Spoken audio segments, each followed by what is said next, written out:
कल हमने जिन सूत्रों के माध्यम से विभूतिपाद में वर्णन की गई नाना प्रकार की जो विभूतियां हैं उनके बारे में जानना था।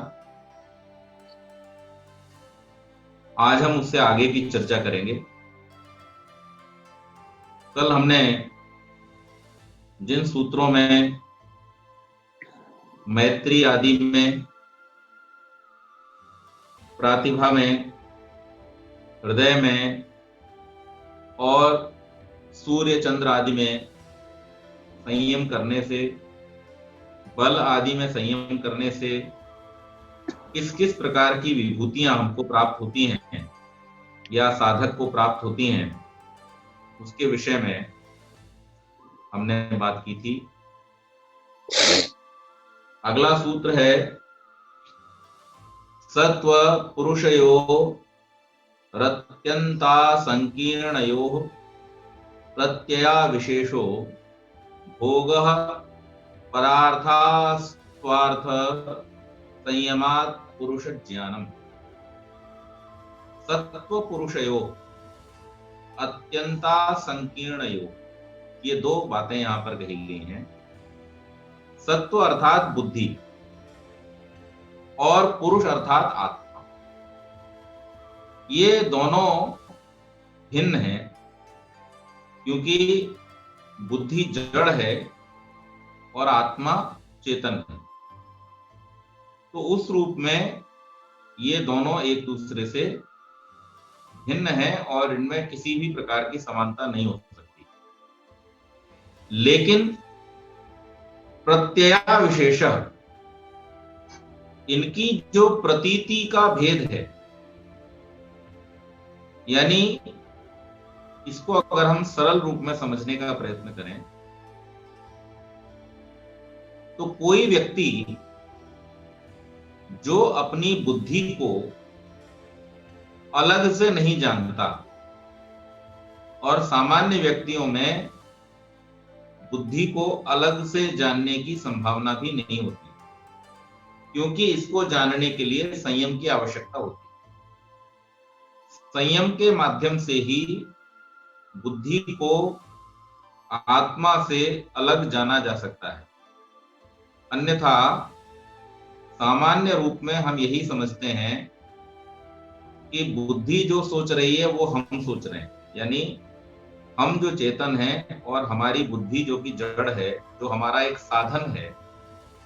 जैसे मन हमारा साधन है, शरीर हमारा साधन है, इंद्रियां हमारी साधन है, चित्त हमारा साधन है, इसी प्रकार से बुद्धि भी हमारा एक साधन है। लेकिन इतनी घनिष्ठता से वो आत्मा के साथ में है कि सामान्य रूप से व्यक्ति उसे अपने स्वरूप का ही हिस्सा समझ लेता है, आत्मा का ही, चेतना का ही हिस्सा समझ लेता है। और यही जो प्रक्रिया है उसको अलग न समझ पाने की, इसका नाम भोग है। उसमें से परार्थात स्वार्थ संयमात, परार्थ प्रीति से, यानी जो बुद्धि और आत्मा का भिन्नत्व है, बुद्धि और आत्मा का जो पृथकत्व है, अलग अलग उनका जो स्वरूप है, उसको न समझ करके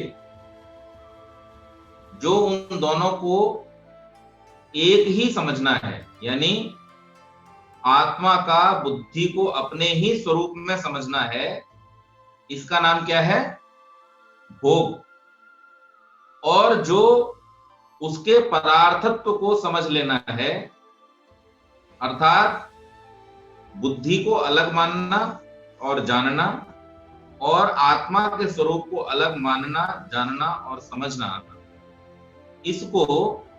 इसमें संयम करने से पुरुष ज्ञानम अर्थात आत्मा का ज्ञान स्वयं को होता है, अर्थात स्वरूप का ज्ञान हो सकता है। जो समाधि में हमने बात की थी, समाधि पाद में, ये स्वरूप का ज्ञान, तो स्व माने अपना, रूप माने उसका जो फॉर्म है। तो आत्मा का जो फॉर्म है, जो निर्लिप्त, जो निर्विकार, शुद्ध, नित्य, ये सारे स्वरूप क्या है? आत्मा के।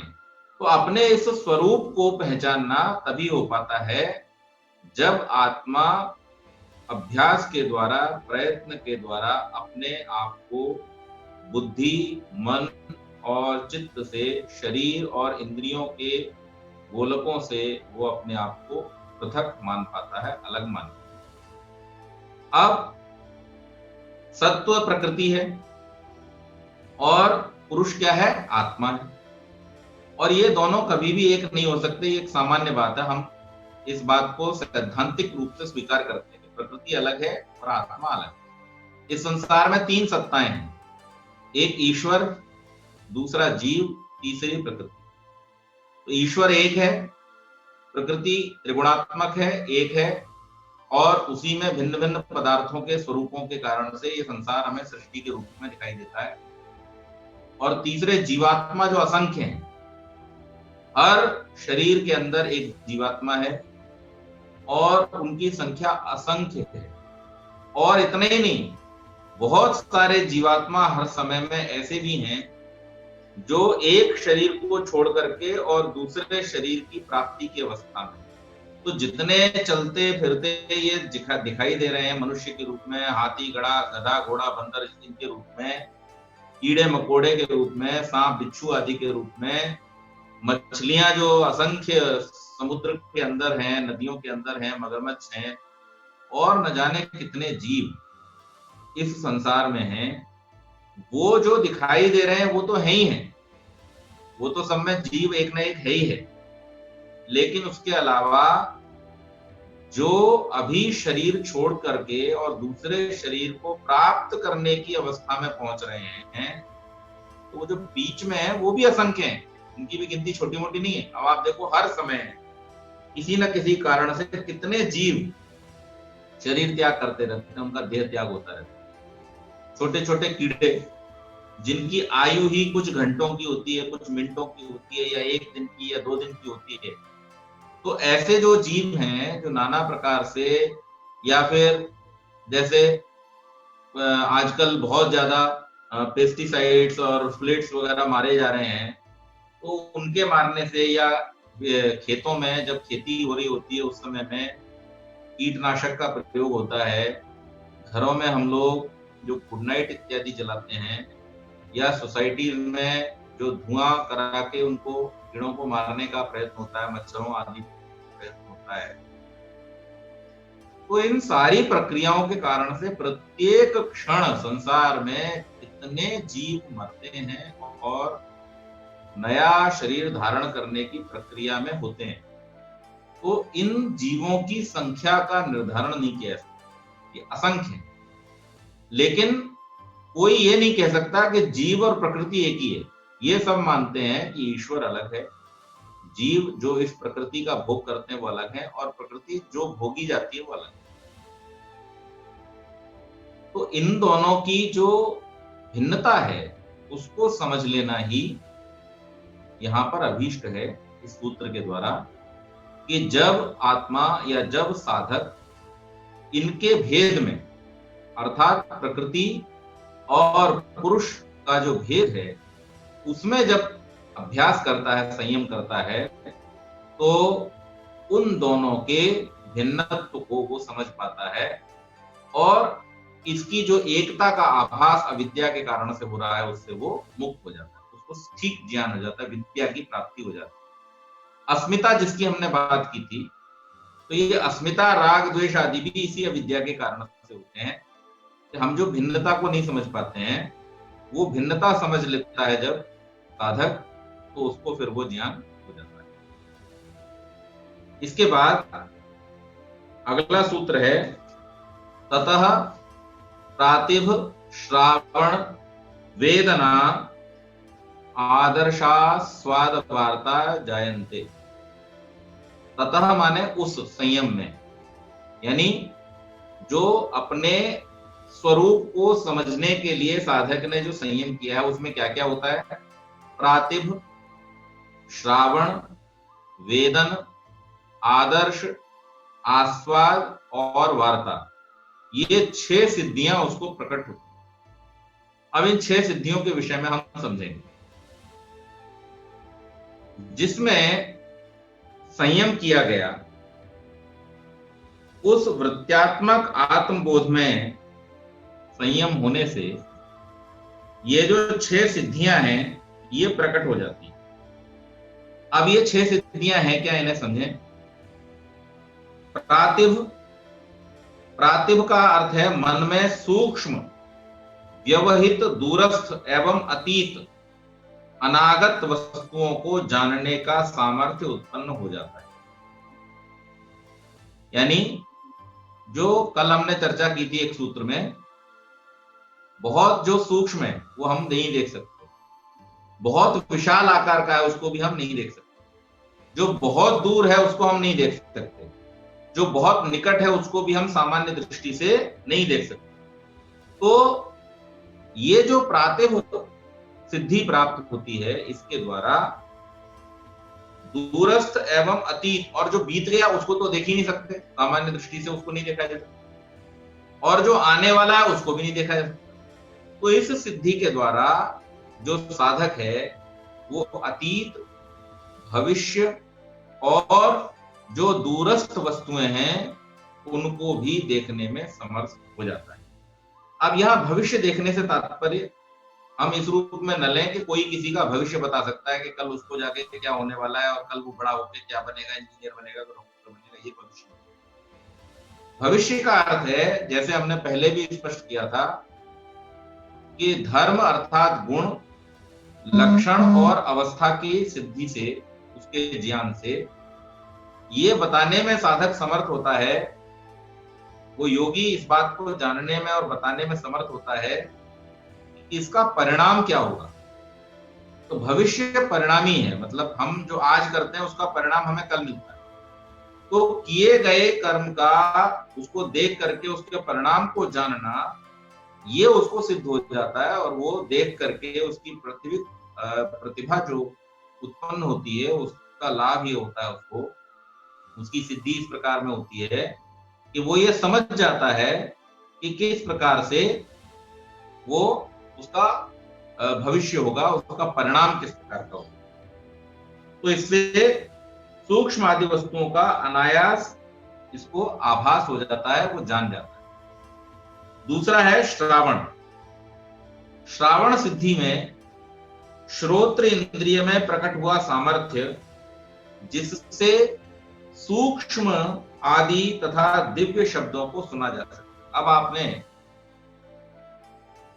दिव्य शब्द क्या होता है और सूक्ष्म शब्द क्या होता है, संस्कृत भाषा में ये दिव्य शब्द और सूक्ष्म शब्द जिसको कहा गया है, हम वैज्ञानिक भाषा में इसको अल्ट्रासोनिक, यानी जो हमारी सुनने की क्षमता से ज्यादा है,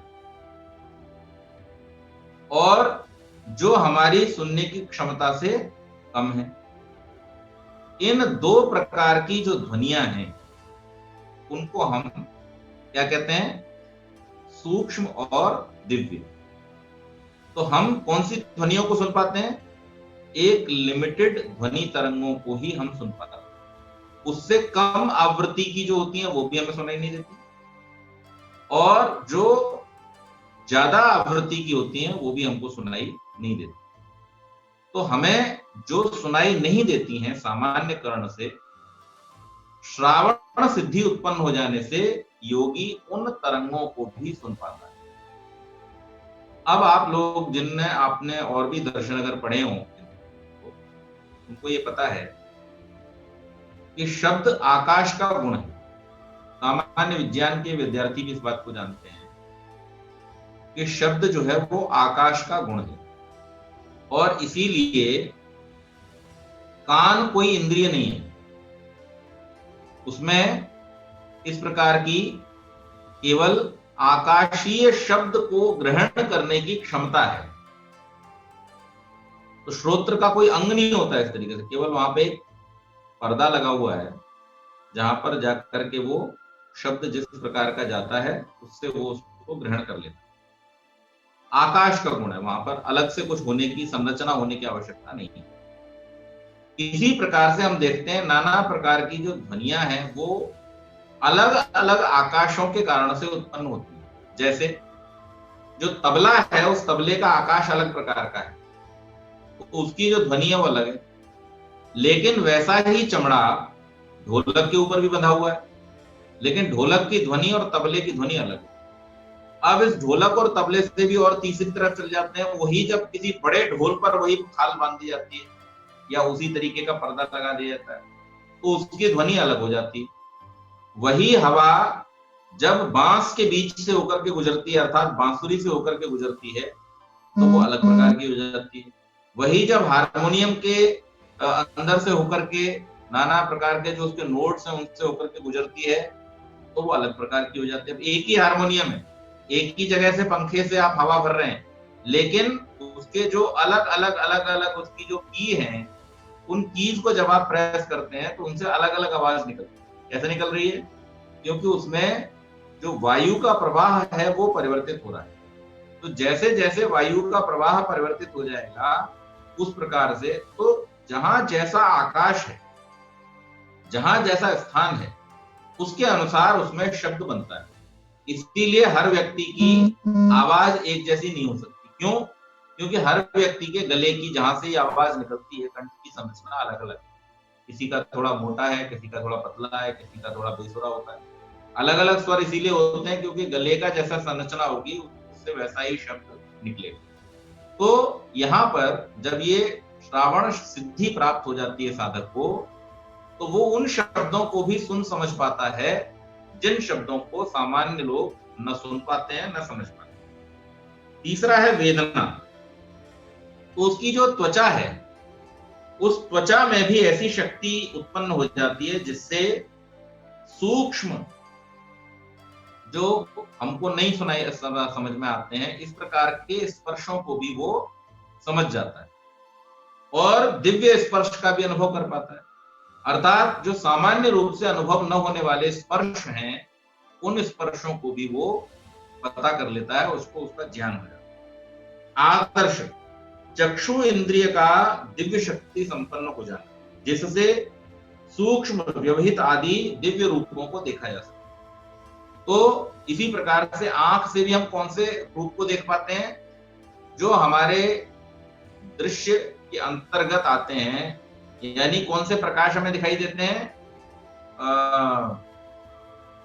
रेड से लेकर के और वायलेट तक जो हमारा ये सप्तरंगी प्रकाश है, यही केवल हमको दिखाई देता है। हम इंफ्रारेड को नहीं देख सकते और अल्ट्रा वायलेट को नहीं देख सकते। हमारा जो देखने की क्षमता है वो कितनी है? रेड और वायलेट के बीच की। इंफ्रारेड और अल्ट्रा वायलेट हमको नहीं समझ में आएगा।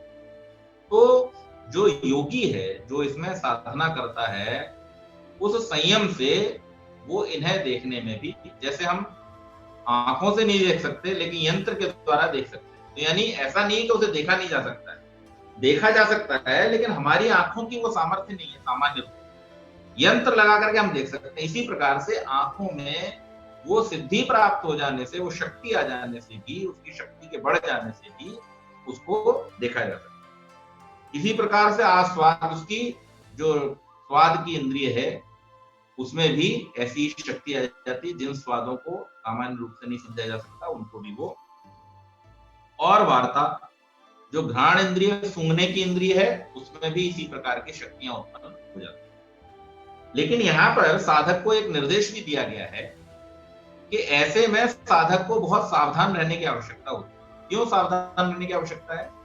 क्योंकि ये जो हमारी पूरी साधना पीछे से चली आ रही है, इस पूरी साधना का जो उद्देश्य था वो ये था कि जो इंद्रियों के विषय हैं, नाना प्रकार की जो वृत्तियां हैं, उन वृत्तियों से अपने आप को कंट्रोल करना।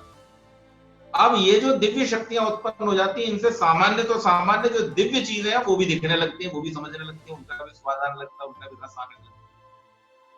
तो यहाँ साधक को सावधान भी किया जा रहा है कि आपके पास ये शक्तियां तो उत्पन्न हो रही हैं संयम करने से, लेकिन इन शक्तियों के प्रवाह के कारण ऐसा ना हो कि आपको जब ये सिद्धि प्राप्त हो जाए तो आप इसी के रस में मगन होकर के और बाकी जो पिछला सब किया जा रहा है वो भूल जाए। तो इसलिए जो साधक है उसे चाहिए कि ये सिद्धि प्राप्त करे, लेकिन इसका दुरुपयोग कभी न करे, इसका ठीक ठीक उपयोग ही करे। जब आवश्यकता हो तभी इसका उपयोग करे, अन्यथा इसका उपयोग ना करे। ते समाधा उपसर्गा व्युत्थाने सिद्धयः वे प्रातिभ आदि ज्ञान जनित सामर्थ्य समाधि में विघ्न रूप अथवा बाधक होते, जो मैंने अभी बतलाया आपको। अगले ही सूत्र में इसको सावधान किया गया है कि ये जो 6 प्रकार की सिद्धियां जिनके विषय में चर्चा की है, इन सिद्धियों से क्या होता है? विघ्न उत्पन्न होता है। क्योंकि जब इंद्रियों में विशेष शक्ति आ जाती है तो सामान्य रूप से लोग जो हैं वो उसका दुरुपयोग करना या उसका प्रदर्शन करना शुरू कर देते हैं। आपको एक छोटी सी कथा सुनाता हूं। एक बार एक सन्यासी थे और उनके एक शिष्य थे, बड़े योग्य शिष्य, बड़े, और काफी उन्होंने परिश्रम किया था योग और योग की सिद्धियों को प्राप्त करने के लिए, जिन सिद्धियों का हमें वर्णन कर, और उन्होंने जब परिश्रम किया तो उनको वो सिद्धियां प्राप्त हो गई। जब सिद्धियां प्राप्त हो गई तो उनको जल के ऊपर चलने वाली जो सिद्धि है वो सिद्ध हो गई, प्राप्त हो गई। अब उन्होंने क्या किया कि जल के ऊपर वो एक दिन अपना प्रयोग करके देख रहे थे कि मैं जल के ऊपर बैठ सकता हूँ, जल के ऊपर चल सकता हूँ। तो किसी ने उनको देख लिया। अब जब किसी ने उनको देख लिया तो सिद्ध पुरुष है, सिद्ध पुरुष है, तो बस वहां पे तांता लग गया लोगों का कि हमारे गांव में एक सिद्ध पुरुष आए, हमारे गांव में एक सिद्ध पुरुष आए। महात्मा जी के सामने देखते देखते सैकड़ों लोगों की भीड़ इकट्ठी। उन्होंने वो देखने की प्रार्थना की कि आप कैसे करते हैं, आप हमें दिखाइए। तो इनको भी बहुत अच्छा लगा। इन्होंने कहा कि वाह, मेरी तो बहुत सारी तारीफ हो रही है इसकी वजह से, चलो मैं थोड़ा सा इनको दिखा देता हूँ। तो उन्होंने उसको दिखा दिया सब लोगों को, और वो लोग बड़े खुश। अब वो सैकड़ों की जगह वो सैकड़ों गुना और फैल गई बात, और बहुत सारे लोग। तो होते होते ये सूचना जो है वो उनके गुरुजी तक पहुंची, और जब उनके गुरुजी तक पहुंची तो वो भी वहां चले गए। और जब वहां पहुंचे तो देखा कि इनके जो शिष्य थे, ये जिनको जल पर चलने की सिद्धि प्राप्त हो गई थी, इनके सामने तो लोग एकदम इन्हें भगवान बना करके पूज रहे। ये एक आसन पे बैठे हुए आराम से और आनंद ले रहे अपने अनुयायियों के गुण कीर्तन का। तो जब इनके गुरुजी आए तो ये गुरुजी को आते ही देख करके खड़े हो गए, खड़े होकर के उनको चरण स्पर्श किया, और चरण स्पर्श करके इनको कहा कि गुरुजी बस आप ही की कृपा से देखिए मुझे ये सिद्धि प्राप्त हुई, और आज मुझे इतना सब सम्मान मिल रहा है, ये आपकी ही कृपा है। तो गुरुजी ने इनकी पीठ पे एक डंडा जमाया, ढोल जमाई, और जमा करके बोले कि इतने वर्षों की साधना, इतने वर्षों की जो तपस्या थी, वो तपस्या 25 पैसे के काम के लिए खर्च कर दी। मैंने कहा समझ में नहीं आया गुरुजी, 25 पैसे का काम? बोले अरे जिस नदी को तू पैदल चल करके बिना डूबे हुए पार कर लेता है, ये काम तो नाव वाले को 25 पैसे दे करके भी हो सकता है। तो इसमें तूने कौन सा बहुत बड़ा काम कर दिया? ये तो तूने अपने समय की बर्बादी कर दी। वास्तव में जो संयम करना सिखाया था, जो सिद्धि प्राप्त करनी थी, वो क्या करनी थी? आत्म साक्षात्कार और ईश्वर के साक्षात्कार के लिए उनका प्रयोग करना था। लेकिन तूने तो ये 25 पैसे के काम में उसका सारा का सारा दुरुपयोग कर दिया। कहने का अभिप्राय, ये कथा केवल एक आपको सचेत करने के लिए है कि जब ऐसा होता है, जब इस प्रकार की सिद्धियां प्राप्त होती हैं और शरीर में जो नाना प्रकार की शक्तियां हैं, उनमें जब साधक संयम करता है तो संयम से उसके शरीर की वो शक्तियां जागृत हो जाती हैं, और उन शक्तियों के प्राप्त हो जाने से अगर कोई व्यक्ति उन शक्तियों के प्रदर्शन में या उनके दुरुपयोग में लग जाता है तो फिर उसका जो साधना का मार्ग है वो छूट जाता है और उसको उसका लाभ नहीं मिलता। तो इसलिए यहाँ पर ये सावधान किया गया है कि हम इन सिद्धियों के प्राप्त हो जाने पर किसी भी प्रकार से भ्रमित न हो, और जो हमारा उद्देश्य है समाधि अवस्था को प्राप्त करके ईश्वर की सिद्धि का, स्वयं के साक्षात्कार का, उसी को अपना ध्येय बनाएं और अधिक से अधिक ज्ञान प्राप्ति के लिए ही हम तत्पर रहें। इसके बाद अगला सूत्र है बंध कारण शैथिल्यात् प्रचार संवेदनाच्च चित्तस्य पर शरीरावेशः। बंध कारण शैथिल्यात्, बंधन के कारण जो हमारे कर्म हैं उनकी शिथिलता से, और प्रचार संवेदनात्, चित्त की जो गति है उसका भली भांति ज्ञान होने से, चित्तस्य, चित्त का, पर शरीरावेशः, दूसरे के शरीर में प्रवेश किया जा सकता है। अच्छा, आप सभी लोग एक बात मुझे बताएं कि आप में से कितने लोगों ने इस बात का आज तक अनुभव किया है कि आपके अंदर चित्त नाम की कोई वस्तु है। मैं शब्द की बात नहीं कर रहा हूं, मैं ज्ञान की बात भी नहीं कर रहा हूं, मैं इस चित्त शब्द से व्यवहित होने वाले उस अर्थ की बात कर रहा हूं जिसका निरोध करने के लिए योग आदेश देता है।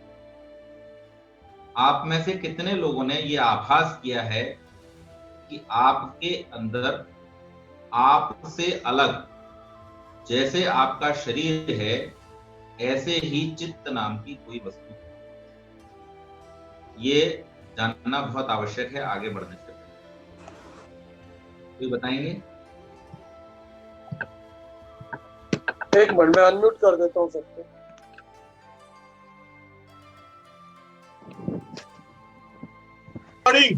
नहीं अभी नहीं, रुकिए, इसलिए पूछ रहा हूँ। ठीक। बंध कारण शैथिल्यात्, बंधन के कारण जो हमारे कर्म हैं उनकी शिथिलता से, और प्रचार संवेदनात्, चित्त की गति का भली भांति ज्ञान होने से, चित्तस्य, चित्त का, पर शरीरावेशः, दूसरे के शरीर में प्रवेश किया जा सकता है।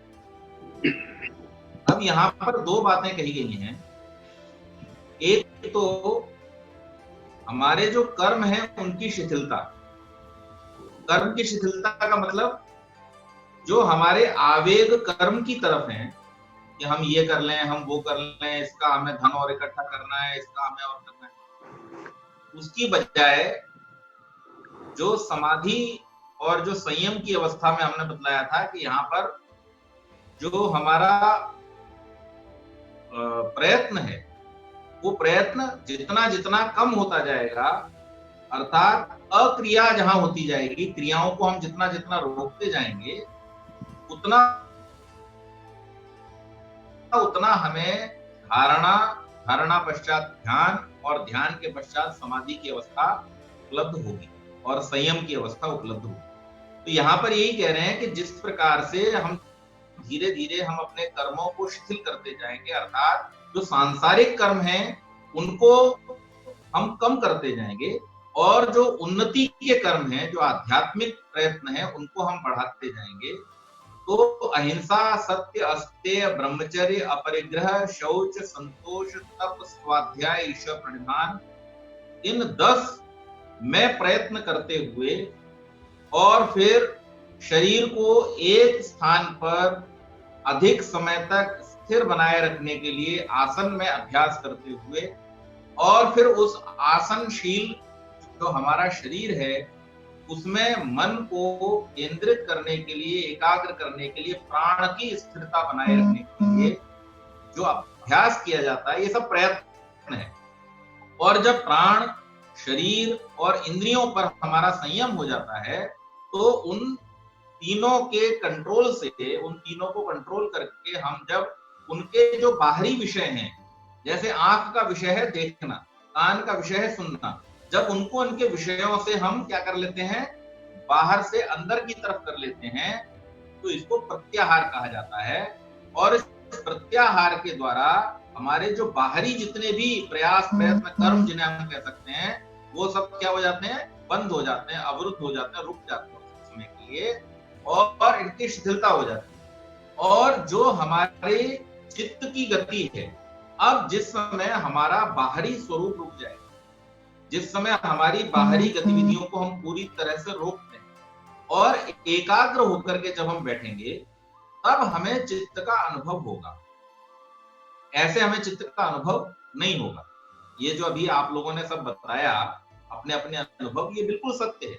और सिंह साहब ने जो बात कही बहुत महत्वपूर्ण है कि जब तक हम साधना नहीं करते हैं तब तक हमको चित्त की अनुभूति, मन की अनुभूति, बुद्धि की अनुभूति अलग नहीं होती। हम उसे अपना ही स्वरूप मान करके चलते हैं। यही सूत्र कह रहे हैं बार बार, यही योग दर्शन का ऋषि कह रहे हैं कि आत्मा को जब तक वो संयम की अवस्था में नहीं पहुंचता है, जब तक वो प्रत्याहार करके अपनी इंद्रियों की जो बाहरी गतियां हैं उनको रोक करके जब तक अंदर की तरफ नहीं मोड़ता है, तब तक उसको अंदर का स्वरूप दिखना संभव ही नहीं है।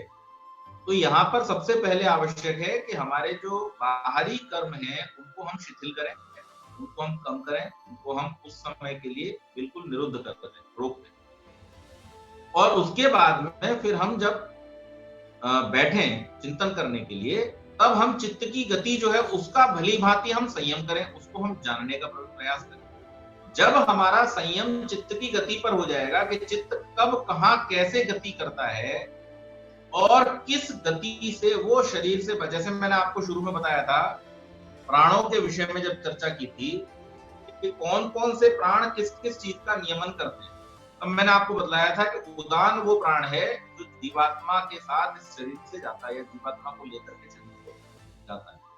इसी प्रकार से जो चित्त की गति है, चित्त किन किन नाड़ियों में किन किन प्रकार से शरीर के अंदर वो उसकी अवस्था है और कैसी उसकी गति है, जब इसका ज्ञान हमको प्राप्त हो जाता है, तब हम उस गति का कंट्रोल करके दूसरे के शरीर में उसका प्रवेश करा सकते हैं। इसको बोलते हैं परचित्त प्रवेश करना, दूसरे के शरीर में प्रवेश करना या पर काया प्रवेश जिसको कहा जाता है।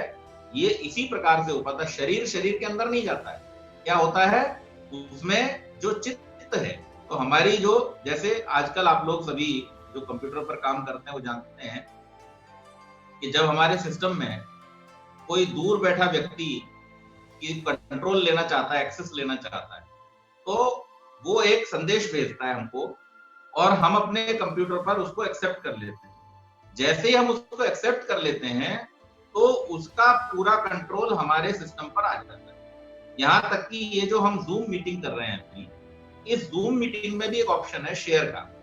इस शेयर ऑप्शन में अगर मैं आपको अपने लैपटॉप का या अपने कंप्यूटर का कंट्रोल दे दूं, तो जो कुछ मेरे कंप्यूटर में है आप वहां बैठे अपने डिवाइस से सब कुछ देख सकते हैं। तो ये क्या हो गया, जब हम कंट्रोल एक्सेस दे देते हैं तो एक आपको मेरा एक्सेस लेने की विधि पता होनी चाहिए और उस एक्सेस को कैसे लेना है ये आपको पता होना। जब तक आपको पता नहीं होगा तब तक आप एक्सेस नहीं ले सकते। इसी प्रकार से जो योगी अपने चित्त की गति को पता कर लेता है कि इसकी गति किस प्रकार की है और उस गति को पता करने के लिए अपने जो संयम है, अपने जो कर्मों का संयम है वो कर लेता है, तो उसके बाद में फिर वो दूसरे के चित्त में प्रवेश करके, दूसरे के शरीर में प्रवेश करके, और जैसे अपने चित्त में हम विचार करके और कार्य को करते हैं या जानते हैं, उसी प्रकार से वो दूसरे को भी जानते हैं। अगला सूत्र है उदान जया जल पंककष्ट कादिश्व संग उत्क्रांतिश्च। उदान जयात, उदान वायु को जीत लेने से, जिस प्राण की मैं अभी चर्चा कर रहा था, उदान वायु को जीत लेने से जल पंक कंटकादिषु, जल माने पानी, पंक माने कीचड़, कंटक माने कांटे, ये तीनों से असंगः योगी के शरीर का संग नहीं होता।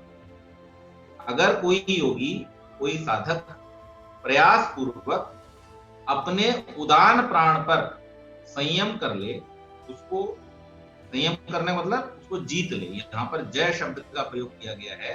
जय का अर्थ है संयम करना, उसको कंट्रोल करना।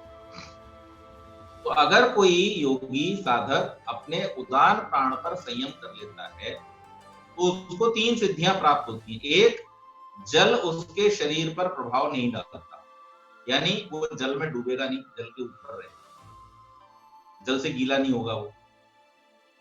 और पंख माने कीचड़, कीचड़ से गंदा नहीं होगा वो। और कंटकादिशु, जो कांटे आदि हैं, वो उसको चुभेंगे नहीं, उसको छेदेंगे। ये उसको लाभ से प्राप्त होता है, उसके शरीर का इनसे संयोग फिर नहीं होता। और उत्क्रांति, और उसकी ऊर्ध्व गति हो जाती है, अर्थात वो इनसे ऊपर रहता है, ऊपर की ओर गति कर सकता है, उसको इनमें फंसने की आवश्यकता नहीं होती। अब इसको हम विस्तार से समझेंगे कि जितने भी हमारे कारण हैं, हमारे शरीर में जितने भी व्यापार होते हैं, जितनी भी गतिविधियां हमारे शरीर में चलती हैं, उन सबका कारण क्या है? प्राण। प्राण ही हमारे जीवन का वास्तविक आधार है, स्वरूप है। विभिन्न कारणों के विशेष व्यापार अलग अलग हैं। तो जल का व्यापार अलग है, इसी प्रकार से जितने भी पदार्थ हैं जिनके हम संयोग में आते हैं, उन सब का जो व्यापार, अर्थात व्यापार का अर्थ होता है उनका प्रभाव, वो अलग अलग। अब इसी प्रकार से चक्षु, आंखें हैं, आंखों का व्यापार क्या है? देखना। जीभ का चखना, नाक का, घ्राण इंद्रिय का सूंघना, मन का संकल्प विकल्प करना, बुद्धि और चित्त का निश्चय करना, ये इन सब के व्यापार है। और जब यह प्राण का व्यापार अपने समस्त करणों का होता है तो यह 2 प्रकार का है, एक बाह्य और एक आंतरिक। बाह्य अर्थात जो बाहर की हमारे इंद्रियां हैं, उनके द्वारा जो भी हम करते हैं, जिस प्रकार का व्यवहार हम करते हैं, वो बाह्य व्यापार है। और अंदर हमारे क्या क्या है? अंदर हमारे मन, बुद्धि, चित्त आदि हैं, इनके द्वारा जो व्यापार होता है वो आभ्यंतर है, आंतरिक व्यापार है। तो बाह्य और आभ्यंतर व्यापार जो है ये निरंतर चलता रहता है। प्राण चल रहा है तब तक ये व्यापार भी निरंतर चलता रहेगा। शरीर में जो प्राण की क्रिया है वो मैंने आपको बतलाई थी, 5 प्रकार की उसकी। कौन कौन सी? प्राण, अपान, व्यान, उदान और समान। ये 5 प्रकार की जो प्राण की क्रियाएं हैं, उसके आधार पर इन्हें 5 प्राण कहा जाता है। और इनके विषय में मैंने आपको बतलाया था कि प्राण का क्षेत्र क्या है, उसका व्यवहार क्या है, अपान क्या है, उसका व्यवहार क्या है, व्यान, उदान और समान, इन सबका व्यवहार अपना अपना अलग अलग है। इनकी प्राण की ही शक्तियां, ग्रहण तो हम केवल और केवल नाक से प्राण को ही करते हैं, लेकिन वही प्राण अंदर जाकर के नाना प्रकार की जो क्रियाएं करता है, उसके कारण से उसके ये 5 नाम हैं। तो ये जो 5 प्रकार के प्राण और उनके 5 प्रकार के जो कार्य हैं, इनको फिर से अगर हम दोहराएं तो श्वास प्रश्वास जो हो रहा है, ये प्राण नासिका के अग्रभाग से लेकर के और हृदय तक जो जाता है, उस हिस्से को हम क्या कहते हैं? इसका हमने स्वयं ही इसी का नाम रख दिया है, इसका ऋषि ने प्राण। प्राण के ही फिर आगे विभेद हो जाते हैं। तो फिर जो नाभि से नीचे तक का था, उसका हमने बतलाया था क्या है? वो है अपान। और उसके बाद जो देह में रक्त आदि का संचार करता है, समस्त शरीर में व्याप्त रहता है, उसका नाम है व्यान। और आहार और उसका जो रस बनता है, उसको यथास्थान पहुंचाना, अर्थात जो शरीर में नाना प्रकार की धातुएं हैं, उन धातुओं का जो निर्माण होता है, उसका करना समान। और कंठ से नाभि तक उसका स्थान रहता है। यहाँ से जो हम भोजन ग्रहण करते हैं और नाभि तक उसका जो रस बनता है, रस फिर जाकर के पूरे शरीर में फैलता है। तो उसकी जो समस्त धातुओं का निर्माण है, भोजन से, अन्न से रस, रस से रक्त, रक्त से मांस, मांस से मेद, फिर मज्जा, फिर अस्थि, अस्थि से वीर। ये इस प्रकार से जो सप्त धातुएं हैं जिनसे हमारा शरीर चलता है, ये सप्त धातुओं के निर्माण का जो कार्य है, इसकी जो व्यवस्था है, वो समान नामक प्राण के द्वारा होता है। और कंठ से ऊपर जो है, ये सिर तक, ये कौन सा प्राण है? ये है उदान। तो ये जो उदान प्राण का स्थान है ये यहाँ से लेकर के ऊपर तक है। यानी अगर हम उस हिसाब से देखें, इसको समझें, तो उदान प्राण मुख्य रूप से हमारे जो ज्ञानेंद्रियों का और ज्ञान का केंद्र है वहां पर स्थित है, और इसी कारण से ये जीवात्मा के सबसे निकट है, क्योंकि जीवात्मा का स्थान भी कहाँ है, हमने आपको बताया था, यहाँ मूर्धा क्षेत्र में।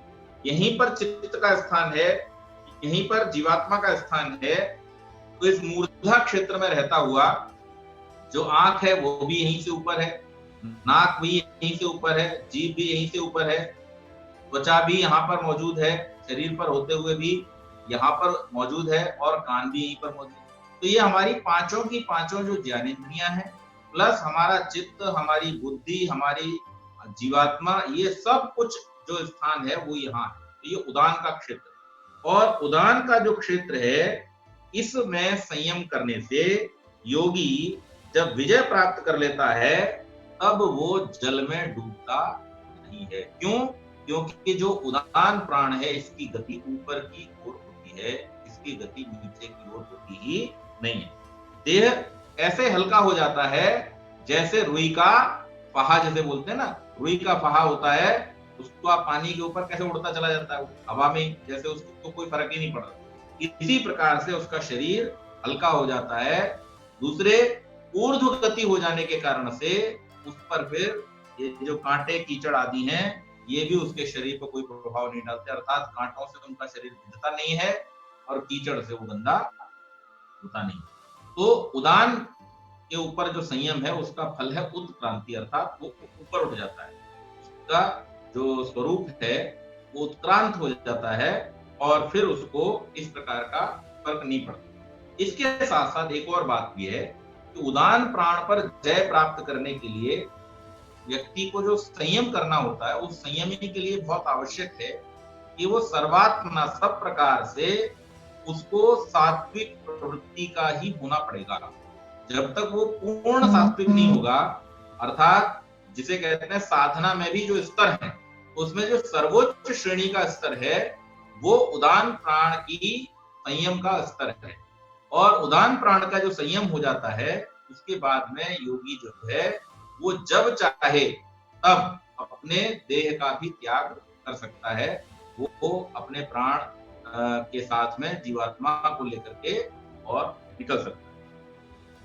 समान जया ज्वलनम, समान प्राण जो है उसके ऊपर विजय प्राप्त कर लेने से क्या होगा, तो समान प्राण पर जब संयम कर लेता है योगी तो दीप्तिमान हो जाता है। कल परसों हम जिसकी चर्चा कर रहे थे कि एक आभा, एक प्रकाश योगी के चारों ओर दिखाई देता है, वो संयम जो है वो समान प्राण का संयम।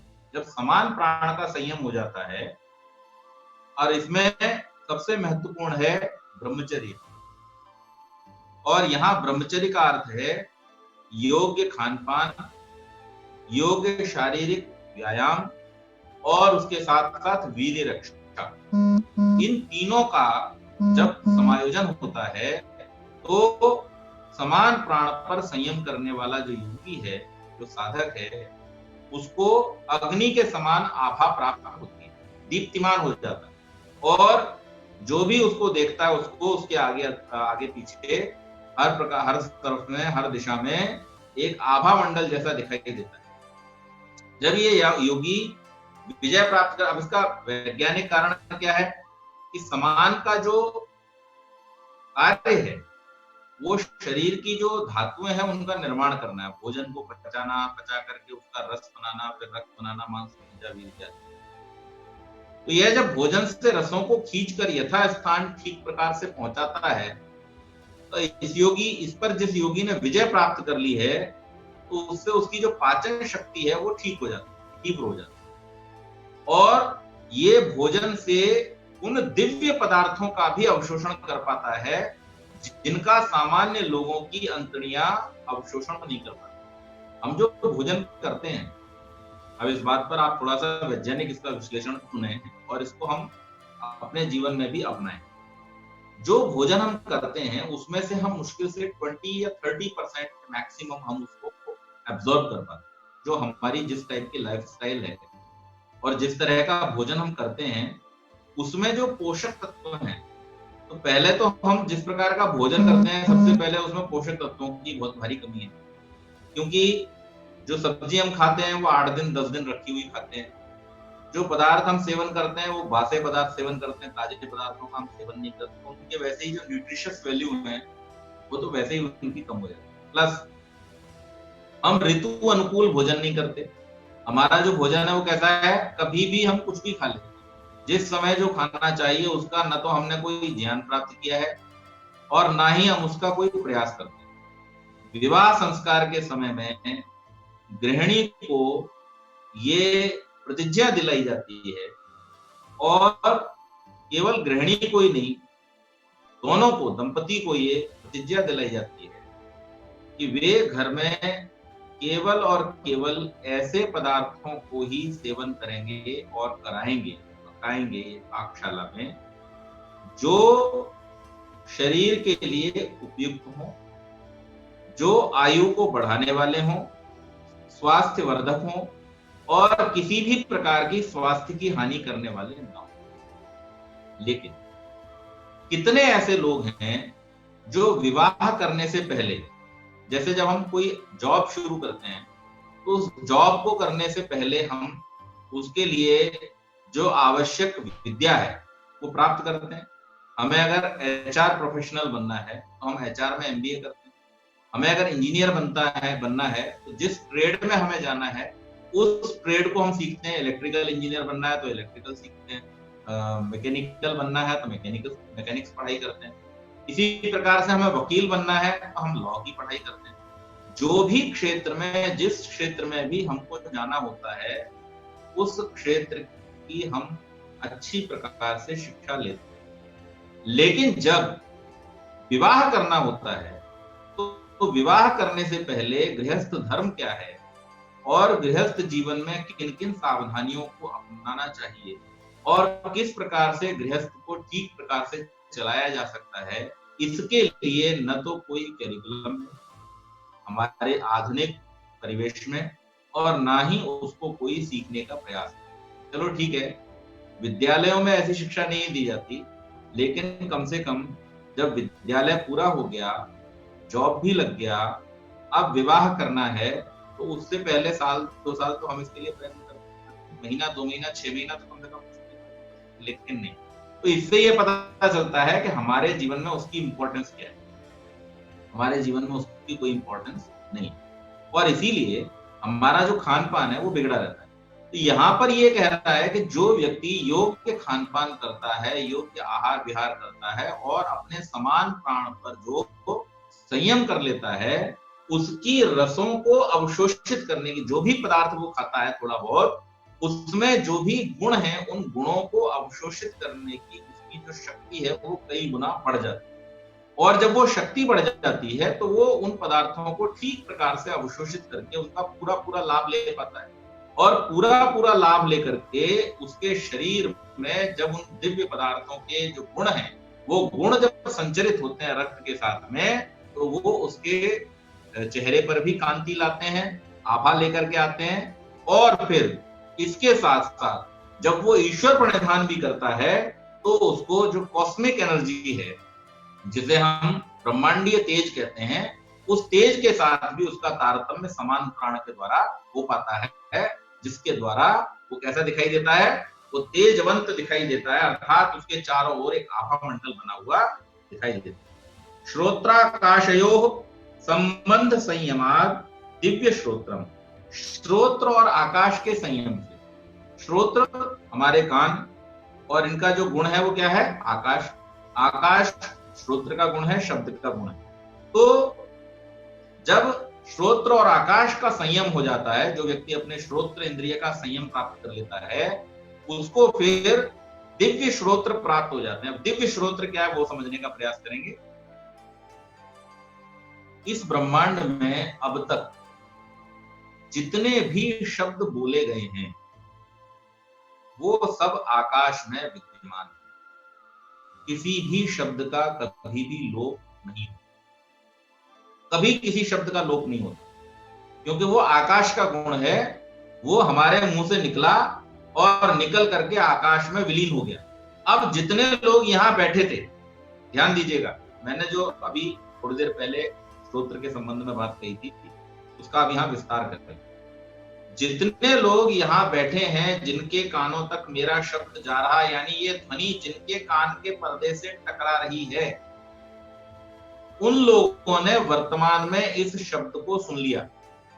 लेकिन क्या ये शब्द खत्म हो गया, या क्या ये शब्द उतने ही लोगों के लिए था? जैसे मैं यहाँ बैठे हुए 20 लोगों के बीच में थोड़ा सा किलो 10 किलो गेहूं फेंक, तो 10 लोग जो बैठे हुए हैं उनको 20 किलो में से 2-2 किलो मिल जाएगा। अगर यहाँ 20 लोग होंगे तो उनको 1-1 किलो मिल जाएगा। अगर यहाँ पर 40 लोग होंगे तो उनको आधा-आधा किलो मिलेगा।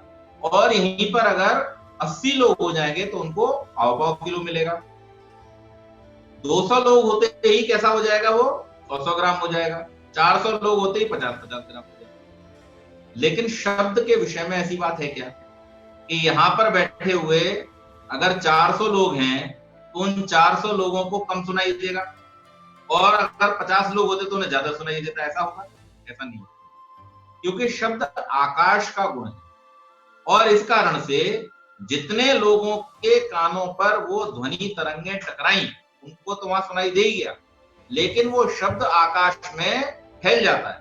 और ये आकाश में फैला हुआ जो शब्द है, ये सदा सदा सदा सदा के लिए आकाश में विलीन हो जाता है, बना रहता है। दिव्य श्रोत्र प्राप्त होने का अर्थ ये है कि जो योगी है वो इस प्रकार के शब्दों को भी संयम करके सुन सकता है। जो अभी कहे गए हैं उनको भी सुन सकता है, जो वर्तमान में कहे जाकर के और कहीं दूर स्थान में कहे गए, जिनकी तरंगें सामान्य लोगों को यहाँ सुनाई नहीं देती, उनको भी सुन सकता है।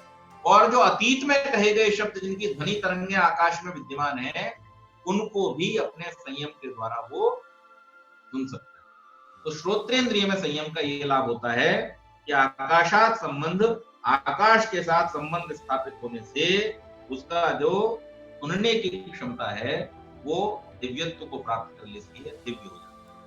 आज की चर्चा को हम इसी सूत्र के साथ समाप्त करेंगे। बहुत बहुत धन्यवाद।